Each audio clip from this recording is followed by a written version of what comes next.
انا النهارده باذن الله هحقق التارجت. بص يا حبيبي، انا هلف لفه وانت لف لفه. خلاص ماشي يا حبيبتي، خلصي كده ونتقابل. خلاص تمام. شكلي هحققه بدري ولا ايه؟ مساء الخير يا فندم، تحبي اساعد حضرتك بايه؟ لا ميرسي، انا هشوف بنفسي. لا والله ما يحصل، رجلي على رجلك. شفتي بقى التلاجة اخدت مساحة قد ايه؟ الله يخرب بيتك، انت ايه اللي معادك جوه؟ انا بحب اخد البريك بتاعي جوه. هي فعلا معجزه ان هي اخدت حاجه بحجمك. دي عليها خصم يا فندم، شايفة؟ نازلة من 31 ل 28,000 بس. يا حلوه خصم. لا ميرسي. استني بس يا استاذة. اختيار موافق يا فندم. بس انا لسه ما اخترتش. يبقى نختاره سوا.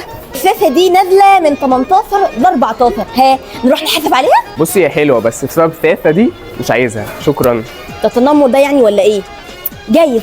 يا استاذ مش عايزه خلاط تعملي عصير للاولاد؟ يا ست الكل قلنا شكرا، وبعدين انا ما عنديش اولاد اصلا. اخفى عليهم اخفى. هما مين دول؟ اللي يتصوا في نظرهم زي واحده عسل كده، مش مخلفه عيال عسل كده شبهها. هو ميرسي شكرا قوي، يعني بصراحه هو يعني عايزه اقول لك تيجي بقى ان انت عايزه قلايه من غير زيت عشان تعملي اكل صحي للاولاد، صح؟ صبرني يا رب. استني يا فندم، دي عليها سيل. اللي جنبها احلف مع مني. وانت مالك يا حشريه انت؟ شغلي راحه العميل.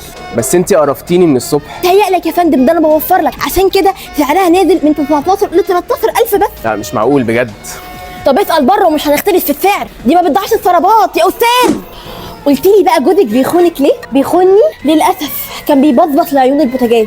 ليه كده يا ايمن؟ ويعني عشان البوتاجازات عندنا عليها خصم ونازله من 22 ل 19، يسترخصها كده؟ ماشي، هو فين؟